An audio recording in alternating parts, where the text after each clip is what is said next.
Saudações, meus queridos, bem-vindos a mais um vídeo. Nossa aula hoje é para você, aluno do terceiro ano do ensino médio, já que a gente vai falar de um tópico de revisão para o Enem. Nosso tema hoje é grandezas proporcionais. Vem comigo. Pois bem, meus queridos, eu suspeito que alguns de vocês já tenham visto esse problema. Mas mesmo se você já viu ou se você não viu, eu queria que você pausasse o vídeo agora e tentasse fazer essa questão. Vamos lá? Pausa aí o vídeo e daqui a pouco a gente se fala.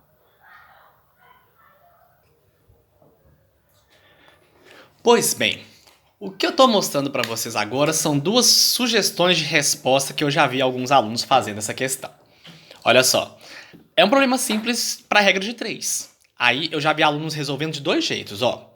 Já vi alunos que montaram essa regra de 3 aqui. 12 está para 15, assim como o x está para 20.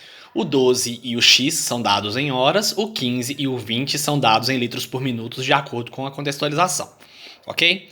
Quando o aluno multiplica cruzado, né, talvez você fez assim, nós encontramos então essa multiplicação aqui, ó, 15 vezes x e 12 vezes 20. Com essa multiplicação, a gente resolve uma equação chegando numa resposta que é 16 horas, ok? Agora, eu já vi também alguns alunos que montam a mesma regra de 3, mas resolvem multiplicar direto, 12 vezes 15 ou 20 vezes x, que é a mesma coisa que multiplicar cruzado aqui agora, ó. 12 vezes 15 e 20 vezes x. Percebe que essa montagem, ela tá um pouquinho diferente dessa primeira montagem aqui, ó. Né, a gente percebe que a primeira fração é a mesma, mas a segunda sofreu uma inversão. E essa inversão compromete o resultado, ó, porque a multiplicação cruzada vai dar 15 vezes 12, que é 180, e 20 vezes x, que é 20x. Chegando numa conclusão que o x seria 9 horas. Ok? Agora, qual desses dois resultados que é o mais coerente para a questão? Detalhe que os dois têm resposta para marcar. Eu poderia ficar ou com a letra D ou com a letra B. Só que pelo contexto, a gente tem que levar em consideração que estamos trabalhando aqui com a situação que é a seguinte.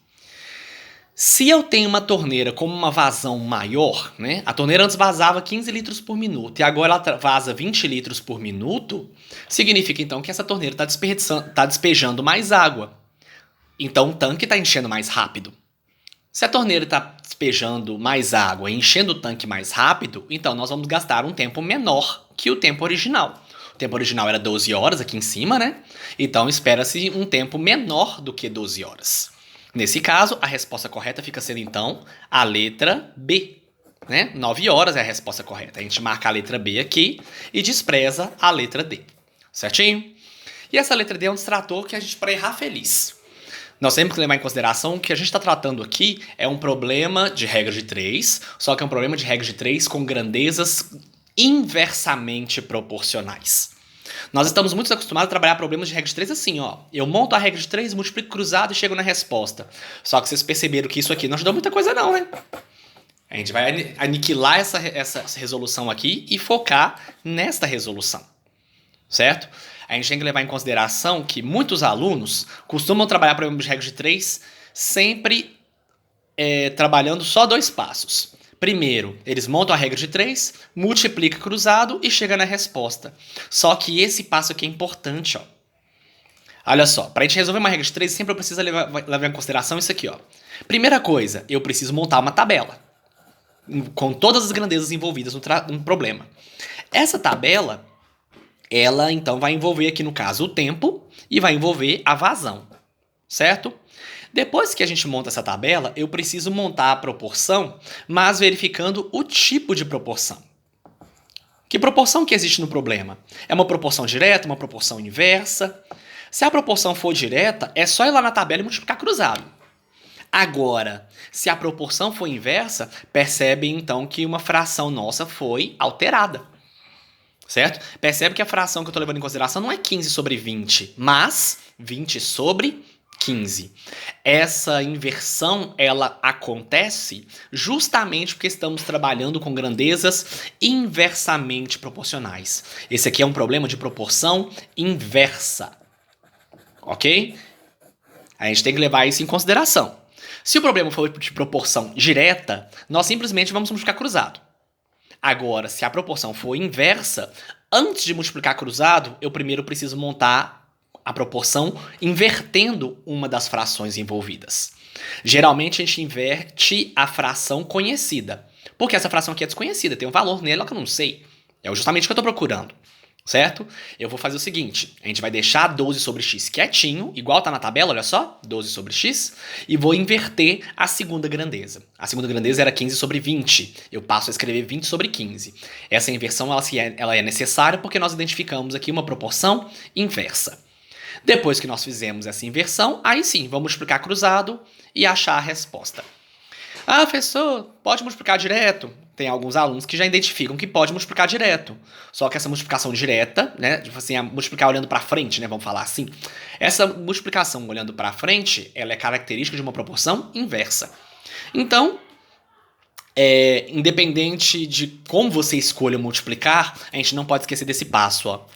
O primeiro passo é montar a tabela e o segundo passo é identificar o tipo de proporção. Muitos alunos esquecem disso aqui. E o segundo passo, nesse caso, o terceiro é a resolução do problema. É a resolução. Beleza? Então a gente foca nisso aí. E para aqueles que têm dificuldade em identificar que tipo de proporção que nós podemos trabalhar, eu posso trabalhar com a ideia de proporção direta e proporção inversa. Ok? Nesse caso, um exemplo bacana para a gente lidar com isso é esse exemplo aqui, ó, uma questão do Enem um pouco antiga, mas tá valendo. Tô mostrando aqui para vocês a tela do meu computador, certo? Se a resolução da imagem não estiver muito bacana, você pode trabalhar com o slide que eu mandei para vocês no e-mail da sala. Tem esse exercício lá, tá bom? Foca comigo aqui nessa imagem, olha só. Eu tô trabalhando aqui com o fio condutor de um chuveiro elétrico, certo? Eu tô trabalhando aqui, ó, o fio, vocês percebem que a gente está trabalhando com a resistência, com a grossura do fio, chamada de A, e o tamanho do fio, chamado de L. A gente tem situações, olha só, vamos combinar comigo aqui, Tem situações que eu estou aqui, olha só. A minha grossura do fio aqui é a mesma, olha. A grossura do fio é a mesma. Agora, se eu aumentar a resistência multiplica por 2, o L também multiplica por 2. Nisso aí, nós caracterizamos o quê? As duas grandezas estão aumentando. A resistência aumentou e o comprimento do fio também. Quando essas duas grandezas aumentam junto, no mesmo ritmo, a gente fala que existe aqui uma proporção direta. Tá bom? Aqui no meio, olha só o que está acontecendo. Perceba que o tamanho do fio é o mesmo, ó, o L, ó. O L aqui e o L aqui embaixo. O que está mudando é a grossura do fio. O fio tinha uma grossura que era A e passou a ser uma grossura 2A. E olha o que aconteceu com a resistência. A resistência era R, ela passou a ser R agora, R sobre 2. A grossura do fio aumentou, mas a resistência do fio diminuiu. Ok? Nesse caso, uma grandeza aumenta, a outra diminui. Enquanto uma multiplica por 2, a outra divide por 2. O que nós temos aqui é um exemplo de proporção inversa. Ok? Proporção inversa é aquela proporção que as duas grandezas têm comportamentos diferentes. Enquanto uma aumenta, a outra diminui. No mesmo ritmo. Tudo bem? E se vocês forem analisar, só para terminar a questão aqui, ó, a última parte do desenho, perceba que a resistência agora é igual, ó. Resistência R e resistência R. Olha o que aumentou. A grossura do fio era A, virou 2A. E o tamanho do fio era L, ficou 2L. Nesse caso, aumentou a grossura, aumentou o comprimento. A gente está trabalhando então com duas grandezas que aumentaram no mesmo ritmo. O que é, sim, característica de uma proporção direta. Ok? E era exatamente isso que a questão pedia. Certo? Feita essa análise, dá uma pausa nesse vídeo e lê o texto completo, por favor. Ok? Uma vez que vocês leram o texto todo, a gente tem que identificar que tipo de proporção que nós teríamos, então, analisando a figura. Certo? Nós analisamos que a primeira parte era uma proporção direta, a segunda parte uma proporção inversa e a terceira parte uma outra proporção direta. Nesse caso, se for para marcar a resposta certa, o que a gente tem para marcar aqui é a letra C, olha só, direta, inversa e direta. Beleza? Eu sei que é um exemplo repetido, mas vale a pena relembrar porque esses conceitos de proporção direta e inversa vão ser usados então na nossa próxima aula, que é um vídeo que eu vou mandar para vocês por e-mail, ok? A gente vai falar sobre regra de 3 composta, tá bom? Um abraço para vocês.